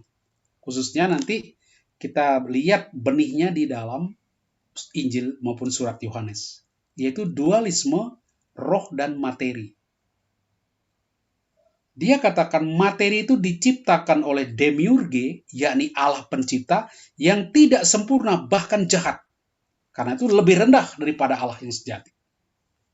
Ini materi sudah dari sononya itu jelek, kelasnya rendah, tidak sempurna, jahat. Jadi pada dasarnya sudah jelek, sedangkan roh itu baik. Tubuh hanyalah penjara roh. Sebaiknya disiksa supaya roh bisa dibebaskan. Ini mengasuhi pemikiran orang Kristen. Karena itu kalau Anda baca di kekristenan awali, banyak mereka pukul dirinya, siksa dirinya, askese, ya, Santo Fransiskus Asisi pun itu menyiksa dirinya supaya tubuhnya terbebas. Saya mau jiwa saya tidak lagi dikungkung oleh nafsu-nafsu tubuh, keinginan-keinginan daging.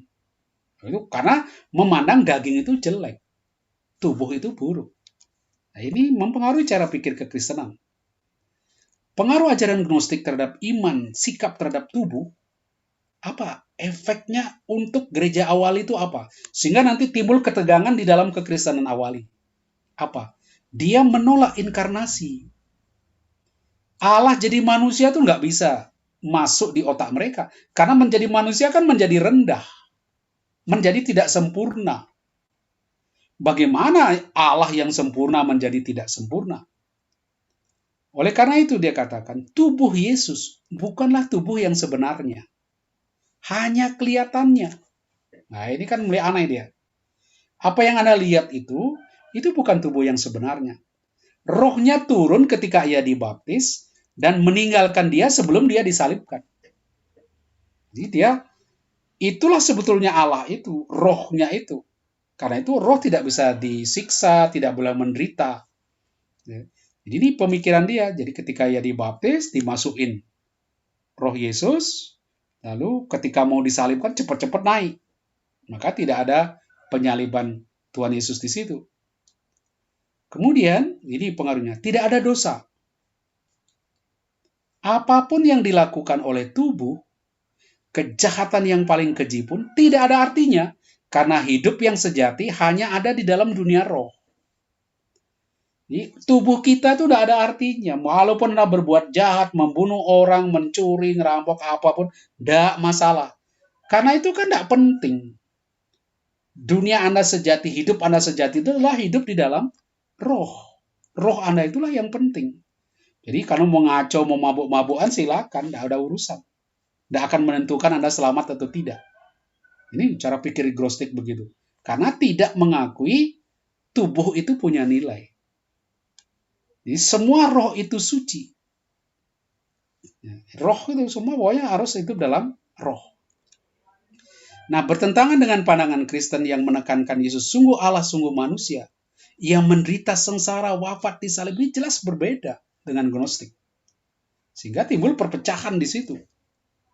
Lalu asketisme, selibat, penyiksaan diri ini ditekankan sekali oleh Gnostik karena ini buruk tubuh ini. Tubuh pada dasarnya jahat, maka apapun yang dilakukan atasnya tidak peduli dengan masalah etika. Tidak ada gunanya. Tak pusing dengan etika apa ya, memang dia jahat. Mau apa? Nah ini. Jadi soal moral menjadi kurang bagus dalam teks ini. Nah, pandangan lain tentang Gnostik ini sangat mempengaruhi tulisan-tulisan, khususnya surat-surat Yohanes. Maka kita perlu paham ajaran Gnostik ini. Ya, banyak dibicarakan, tapi seringkali orang singgung, oh Gnostik, tapi nggak tahu persis bagaimana dia mempengaruhi kekristenan. Pandangan eksoterik. Jadi pandangan esoterik, dia akan kebenaran yang lebih tinggi diketahui hanya oleh beberapa orang, yakni kaum Gnostik. Ini sombong mereka. Jadi dia pikir, orang tidak bisa mencapai kebenaran itu kalau tidak pakai gnus, akal budi. Jadi pengetahuan lebih tinggi diperoleh bukan dari Alkitab, bukan dari kesaksian-kesaksian para misionaris, tetapi melalui alam mistis yang lebih tinggi. Jadi gerakan mistis, orang meditasi, orang merenung. Ya. Jadi kaum Gnostik mengaku memiliki pengetahuan tentang Allah lebih tinggi dari orang lain, karena dia merenung, dia punya kemampuan lebih ya, dengan bau mistis ini. Jadi menganggap diri mereka sudah mencapai kesempurnaan spiritual, sehingga mereka terbebas dari dosa. Jadi mereka tidak ada lagi di dalam dosa. Saya sudah di luar itu. Saya sudah orang spiritual. Nah, Yohanes mengecam mereka katanya, sebagai orang yang menipu diri sendiri, karena mengatakan tidak berdosa. Jadi, jikalau kita berkata bahwa kita tidak berdosa, kita menipu diri kita sendiri. Dan kebenaran tidak ada dalam kita. Jadi mengapa sampai Yohanes tulis begitu? Karena memang ada orang-orang Gnostik yang berpikir begitu. Saya sudah sampai pengetahuan spiritual yang tinggi, tidak mungkin saya berdosa. Ya, karena dosa itu urusan tubuh, urusan badan, dan itu tidak penting, tidak mempengaruhi hidup saya. Nah ini dilawan oleh Yohanes. Jika kau berkata engkau tidak berdosa, kalian penipu. Ya, jadi kaum Gnostik menganggap diri mereka tidak berdosa, sudah punya ilmu tinggi, ya, pengetahuan yang sempurna itu. Kedua, pandangannya tentang keselamatan. Keselamatan diperoleh melalui gnosis atau pengetahuan ilahi. Ya, itu dianggap dari situ. Sehingga apa? Efeknya itu kan jelek sekali. Jadi manusia dibebaskan dari kegelapan, ya, ilusi-ilusi di situ. Akibatnya apa? Keselamatan bukan karena iman akan Yesus, tapi melalui pengetahuan ini. Jadi Yesus Kristus yang menyelamatkan itu bukan Yesus, tapi pengetahuan khusus. Ilmumu itu yang menyelamatkan. Ilmu tentang Allah. Jadi, nah apa yang dilakukan Yesus? Dia memberi kita pengetahuan yang membebaskan kita dari ketidaktahuan. Tapi yang membebaskan bukan Yesus, tapi pengetahuannya itu. Jadi Yesus dilihat sebagai perwujudan makhluk ilahi yang menjadi manusia, membawa gnosis ke bumi, bawa pengetahuan. Dan pengetahuan itu yang membebaskan. Jadi Yesus diutus untuk mengingatkan para pengikut gnostik tentang hakikat diri mereka sebenarnya. Ia memberitakan gnosis, pengetahuan kepada mereka, agar mereka dapat melepaskan diri dari dunia ini. Namun, bukan Yesus yang membebaskan manusia, melainkan pengetahuan itu. Nah, ini membentang ajaran keselamatan nanti. Yesus itu jalan kepada keselamatan. Oh, ini kontras sekali. Nah, lihat paham-paham ini yang nanti timbul perpecahan di dalam gereja. Kemudian pandangan ini jelas bertentangan dengan yang keselamatan sebagai anugerah berdasarkan iman, bukan oleh hasil usaha pribadi manusia. Jadi, tidak semua orang punya waktu dan kemampuan mencari gnosis supaya bisa melepaskan rohnya dari penjara tubuh. Maka orang-orang gnostik merasa diri mereka paling hebat, bisa cari pengetahuan itu. Nah, perbedaan inilah menjadi pemisahan khas manusia. Kaum pneumatokoi, jadi orang-orang spiritual, orang-orang gnostik itu menganggap diri mereka orang kelas yang berbeda. Sehingga timbul perpecahan, kamu bukan orang gnostik, kamu tidak ngerti apa-apa, kamu nggak selamat. Terjadi perpecahan di dalam gereja. Ya, konflik di situ.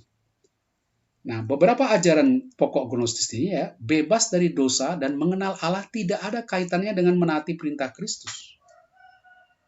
Maka Kristus katakan, kalau kamu mengasihi kamu tidak melakukan perintahku, kamu omong kosong. Kamu tidak mengenal aku. Nah, ini perbedaan pandangan itu. Karena orang gnostik, mengapa dikatakan tidak penting menaati perintah Kristus? Karena selamat bukan karena melakukan itu. Tubuh itu tidak penting, dia mau buat apa, terserah. Yang penting gnosis, pengetahuan itu. Jadi menaati 10 perintah Allah ataupun hukum kasih dan iman pun tidak diperlukan. Nah, Yesus katakan, kalau kamu mengasihi. Ini tekanannya di situ, konsep berbeda. Kemudian doketisme. Doketisme itu sebetulnya agak dekat dengan gnostik. Tetapi dia sebetulnya bukan aliran filsafat khusus, tapi cara pikir. Ya. Dari kata dokein, artinya tampak. Dia mau katakan seperti gnosis sebetulnya, dia hanya katakan Yesus itu hanya tampaknya manusia, tetapi dia bukan manusia, hanya seakan-akan tampaknya saja, dokein. Jadi bukan sebuah mazhab, tapi suatu cara berpikir tentang Yesus yang sejak zaman para rasul muncul dalam bentuk beraneka ragam. Lahir dari konsep Plato juga, yang memisahkan roh dari badan itu. Jadi pengaruhnya bagi pandangan gereja awali, Yesus hanya pura-pura jadi manusia. Allah masuk ke dalam tubuh Yesus saat dia dibaptis, tapi keluar saat dia disalib, sehingga dia tidak disalib. Nah, itu ada pikiran seperti itu, ya, mirip dengan gnostik tadi. Bertentangan dengan roh Yohanes 1:14, firman itu telah menjadi manusia dan tinggal di antara kita, dan kita melihat kemuliaannya. Kalau orang doketisme, enggak, cuma pura-pura aja, nggak beneran itu. Jadi dia menolak inkarnasi Yesus. Dan ini jelas sih, akulah roti hidup, barang siapa datang kepadaku, ia tidak akan lapar lagi. Dan barang siapa percaya kepadaku, ia tidak akan haus lagi. Jadi tidak mungkin bagi dia mengambil tubuh Yesus, inkarnasi nggak mungkin. Nah, ini dilawan oleh Yohanes. Lihat pandangan. Mensampingkan belas kasih dan solidaritas Allah kepada manusia yang penuh dosa dan mau turun sebagai manusia. Dia katakan, enggak, itu Allah nggak solidar, belas kasih nggak ada itu. Yang penting Anda Allah yang ilahi menyelamatkan dengan daya ilahinya. Nah, ini dilawan. Kamu adalah sahabatku jika kamu berbuat apa yang kuperintahkan kepadamu. Aku tidak menyebut kamu lagi hamba, sebab hamba tidak tahu apa yang diperbuat tuannya. Yesus betul-betul masuk di dalam kehidupan kita, ya, bukan tidak mau solider dengan manusia. Kemudian menganggap perbuatan Yesus itu perbuatan yang tidak berarti bagi keselamatan, sama dengan gnostik tadi ya. Jadi tindakan moral tidak perlu di situ. Nah, kemudian montanisme ini yang terakhir, ini agak berbeda. Ini baru aliran filsafat lagi, tetapi pengaruhnya sebetulnya tidak terlalu besar di dalam surat-surat Yohanes. Ada, tapi tidak terlalu kuat. Ini muncul di Frigia oleh Montanus sekitar abad pertama dan kedua 155 ini. Nah, dia katakan apa? Montanus ini orang yang agak sombong, ya. Sombong. Pengaruh dari Yohanes 14:26, penghibur yaitu roh yang akan diutus oleh Bapa dalam namaku, dialah yang akan mengajar. Jadi Yesus sebelum berangkat menjanjikan roh yang akan memberikan pencerahan kepada manusia, dan itu terjadi di dalam gereja awali.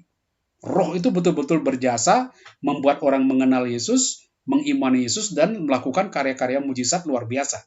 Nah, montanisme ini mengambil gagasan itu, dia katakan saya ini sudah dapat roh itu.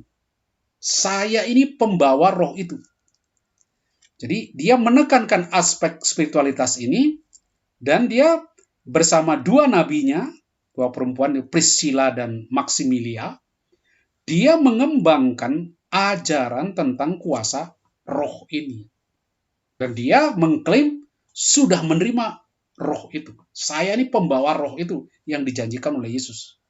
Jadi dia ada di Frigia di sini, ya, berkembang di wilayah sini. Jadi masih dekat sekali dengan Efesus. Ya, berkembang luar biasa pesat di sini, dan ajarannya ini cukup mempengaruhi. Ya.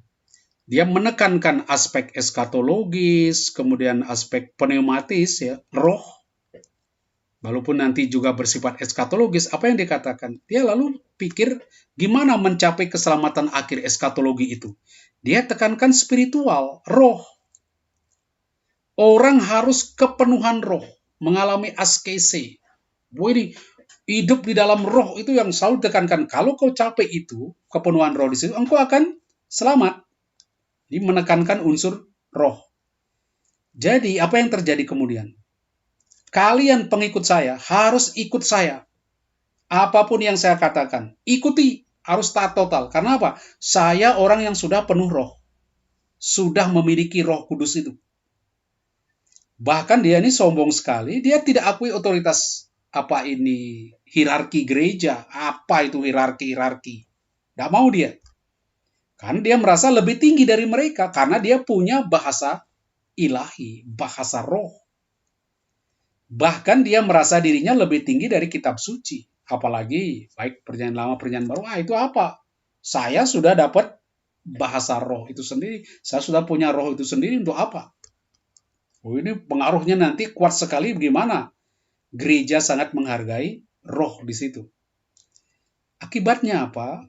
Kesombongan dia menafsirkan kejadian alami selalu dihubungkan dengan hal-hal ilahi. Jadi kalau orang ngamuk dan sebagainya dan malah oh ini hukuman Tuhan. Ya, semuanya dihubungkan dengan karya ilahi. Perkawinan juga tidak dianggap karena yang penting perkawinan ilahi, tidak ada perkawinan manusiawi. Puasa, ya, itu juga sangat ditekankan karena orang butuh relasi dengan roh itu melalui puasa, kemartiran, ya. Lalu, nah ini yang menarik, Yerusalem baru yang dijanjikan di dalam Yohanes 21 akan muncul Yerusalem baru yang turun dari surga, itu dunia baru, bumi dan langit baru ini. Dia katakan turunnya nanti di Peputsa, di Timione, dekat dengan Frigia tadi, wilayah seluruhnya. Nanti akan turun di situ Yerusalem baru itu, dan orang yang diselamatkan itu ada orang yang berada di tempat itu. Maka mereka minta, ayo kumpul di sana, di Peputsa sana. Akan ada kebangkitan badan di situ. Tapi ternyata ketika dikatakan akan terjadi kedatangan Yesus di situ, ternyata tidak terjadi. Ini, dia berkembang pesat di Frigia, kemudian gereja sulit menyangkalnya, para uskup lalu buat sidang, lalu mengatakan mereka ini sesat, dibuang, Tetapi ketika Maximilian meninggal tahun 179, dia meramalkan hari itulah nanti kiamat, Kristus akan tiba. Tapi ternyata tidak tiba. Maka pengikutnya mulai berkurang, merasa ditipu, ya, merasa tidak percaya lagi. Ini tipu-tipu terus. Akhirnya dia mencoba bertahan, menjelaskan mengapa hari itu Kristus tidak datang. Karena kalian jelek, kalian tidak siap, dipindahkan nanti tahun 200 datangnya. Ternyata tahun 200 juga tidak datang. Nah, aliran ini mulai banyak ditinggalkan. Nah, karena ditinggalkan dia katakan kita harus askese lebih keras, puasa lebih keras. Karena gereja ini kurang ajar, gereja nggak beres, makanya Kristus nggak datang. Ya, dia cari aja alasan lain. Kenapa eskatologi tidak muncul. Akhirnya ya pelan-pelan pandangan-pandangan ini akhirnya lenyap mulai abad keempat. Itu sudah mulai sirna. Ya, lalu gereja, mungkin sekarang bentuk-bentuk ini masih ada dewasa ini.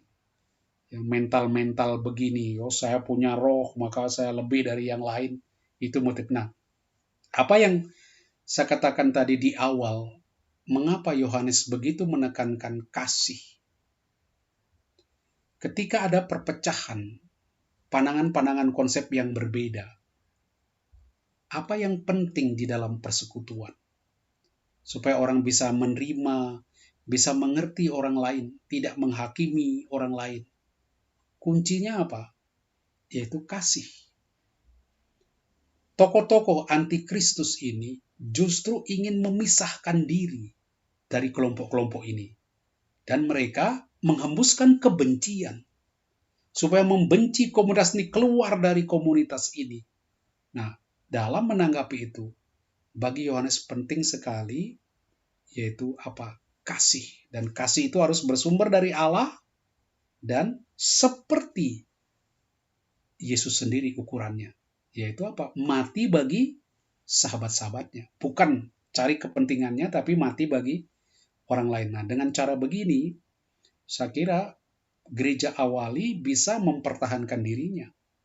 Bisa terus berkembang. Nah, hal yang sama juga berlaku bagi kita dewasa ini. Ya, mungkin di gereja, di lingkungan kita, ada perbedaan-perbedaan pendapat, paham-paham yang berbeda. Nah, gimana mengatasi ini supaya jangan membuat perpecahan, bahkan kematian di dalam gereja? Mungkin suara Yohanes akan kuat sekali. Apa?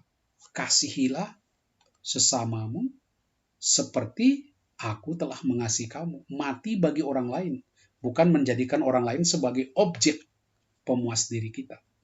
Ya, saya kira itu yang bisa saya sampaikan di pengantar surat Yohanes ini, bagaimana dia ditulis dan bagaimana dia berkembang. Terima kasih.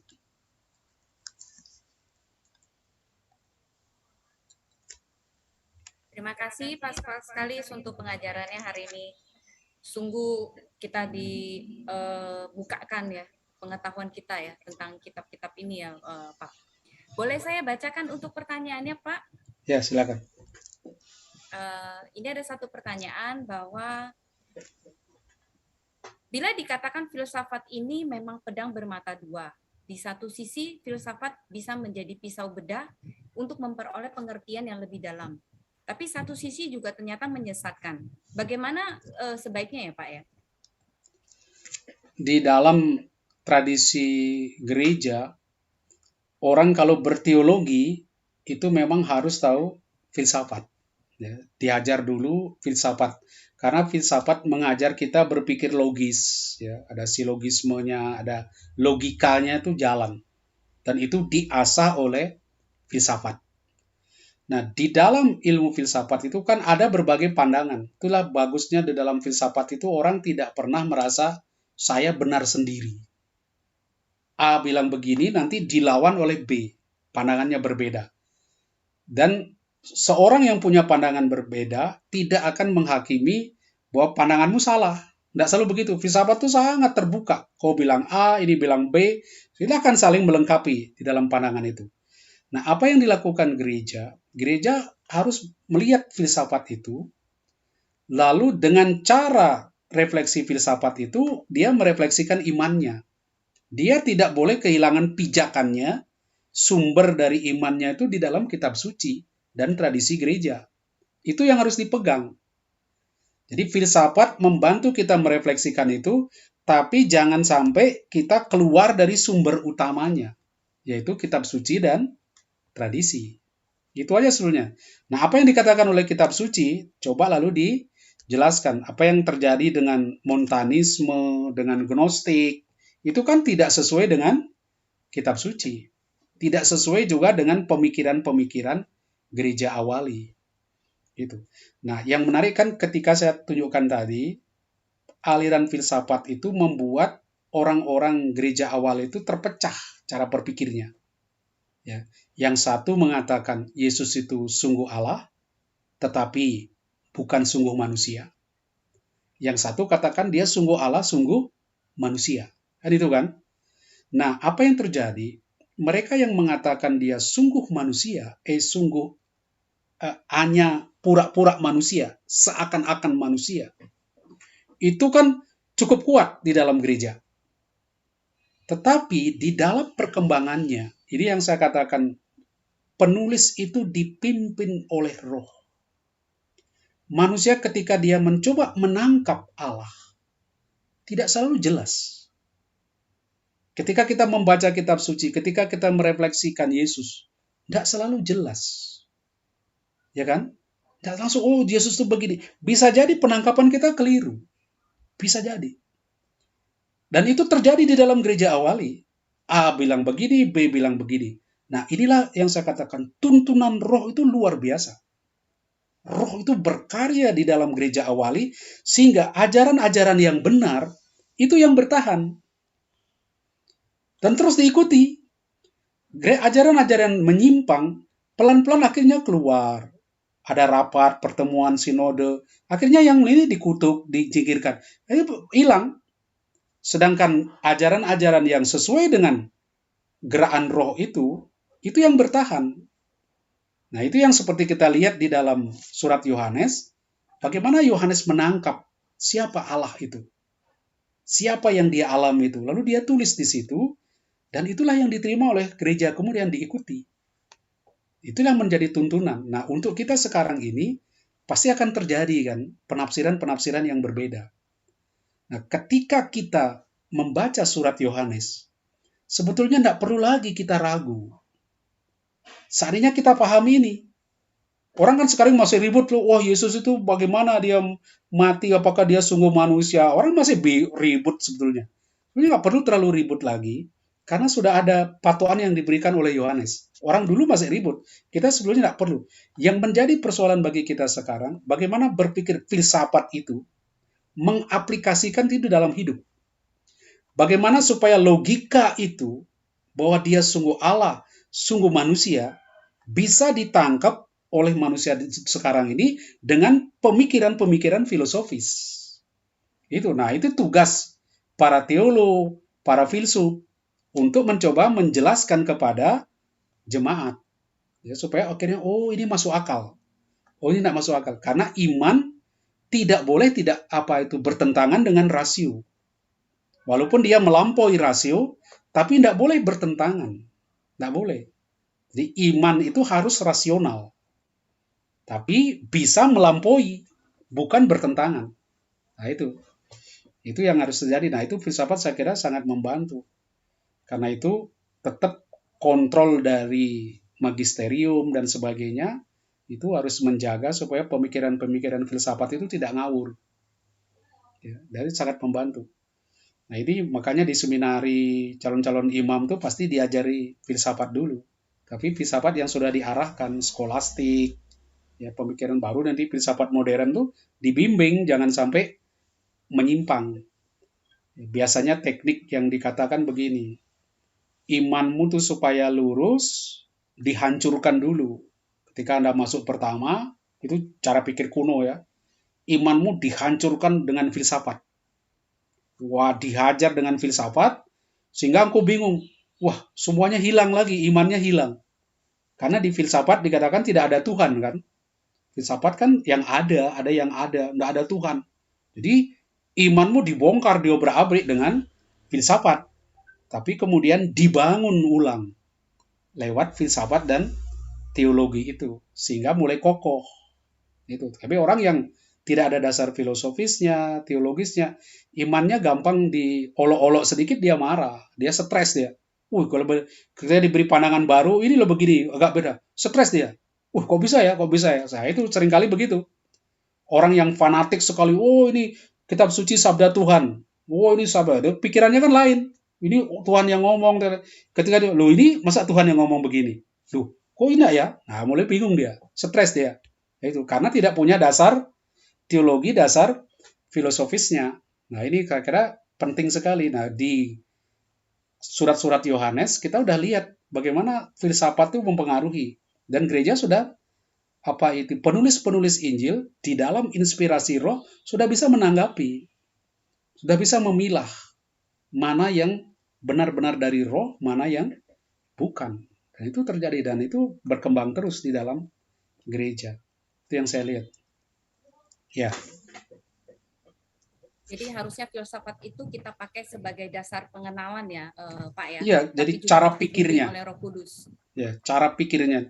Kalau dulu gereja bilang gini, filosofia itu ancilla theologiae, abdinya teologi.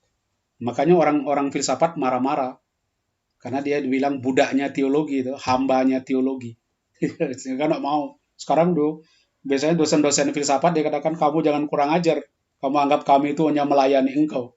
Ya, nggak bisa, dia mau ilmu berdiri sendiri.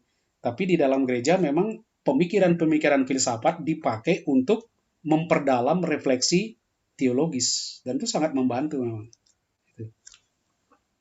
Ya. Terima kasih banyak Pak penjelasannya. Benar-benar menguatkan kita semuanya. Mungkin ada satu pertanyaan yang masuk ke saya adalah ini. Tadi kan Pak Paskalis bilang bahwa Yohanes itu dibilangnya sebagai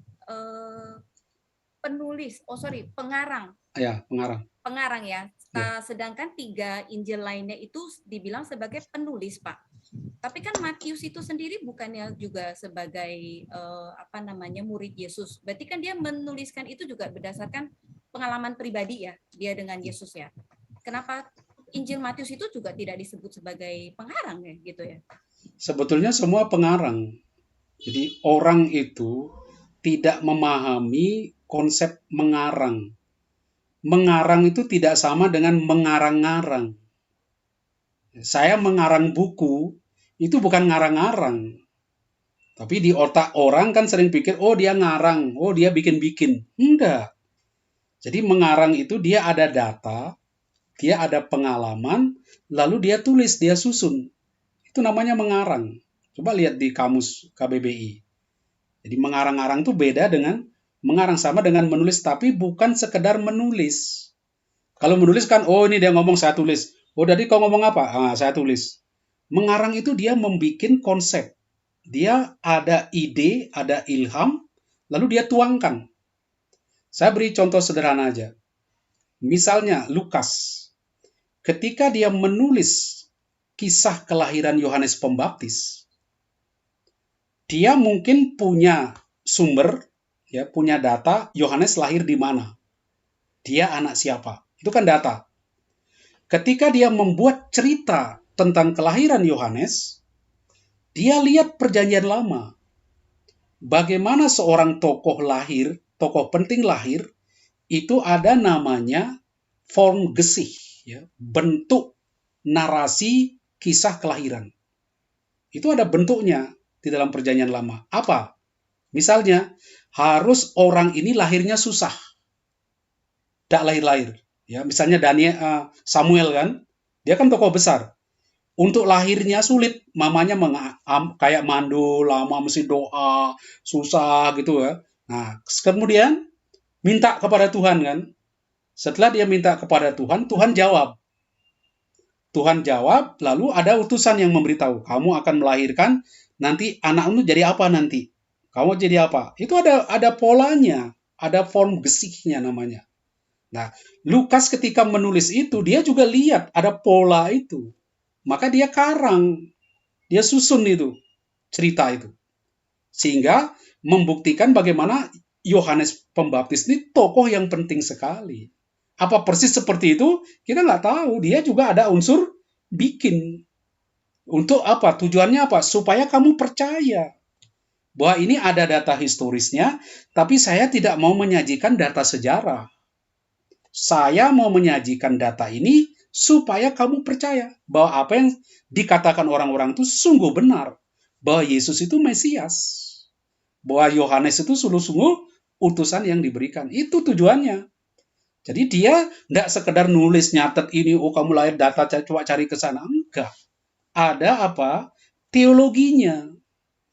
Jadi ada pesan penting, dari situ yang saya katakan ilham ilahinya tuh di sana. Allah memberi dia inspirasi, roh menuntun dia. Tulisan begini loh, supaya kalau kamu tulis, ini jadi kesaksian, orang percaya. Siapakah Yesus? Siapa Yohanes Pembaptis itu? Di situ. Jadi bukan sekadar tulis begitu, dia memang ada unsur mengarang. Ya, memang dia menulis, menyusun, ada data, dia dan diurutkan. Maka kalau kita baca, misalnya apa itu kecaman-kecaman Yesus kepada orang Farisi, di Yohanes sama di Matius kan berbeda. Kenapa di Matius 7, di Yohanes cuma 4? Ada apa? Karena masing-masing kan punya susunannya sendiri. Dia yang ngarang ini loh, saya buat begini, saya susun begini. Siapa yang bikin itu kan dia. Bukan sekadar menulis, tapi dia sudah atur. Dia sudah susun sendiri. Sesuai dengan tujuan Injilnya itu dan kepada siapa dia bicara. Disesuaikan dengan pembicaranya. Dan disesuaikan dengan pendengarnya. Itu. Nah itu orang tidak memahami. Orang pikir, oh semua dia dapat lalu ditulis semua. Ditulis, tidak ada ide dari dia. Maka ketika Tuhan memakai Lukas, memakai Matius, memakai Markus, Yohanes menulis Injil, dia pakai juga manusia ini dengan segala kebodohan dan kekurangannya. Allah pakai. Orang bodoh pun dipakai oleh Tuhan untuk menyampaikan pesannya. Jadi jangan pikir mereka tuh jenius tahu semua. Enggak. Allah pakai dengan segala kekurangan dan kelebihannya. Tapi apa? Pesan Tuhan sampai di situ. Di situ yang saya katakan ini. Maka jangan takut dikarang oleh mereka. Memang ada unsur mengarang, ada unsur menyusun di situ. Itu. Terima kasih banyak Pak untuk penjelasannya. Bapak dan Ibu sekalian, apakah ada pertanyaan yang mau ditanyakan langsung ke Pak Paskalis? Saya berikan kesempatan. Bila sudah tidak, kita boleh akan, nanya satu ya? Boleh. Silakan Bu Dian.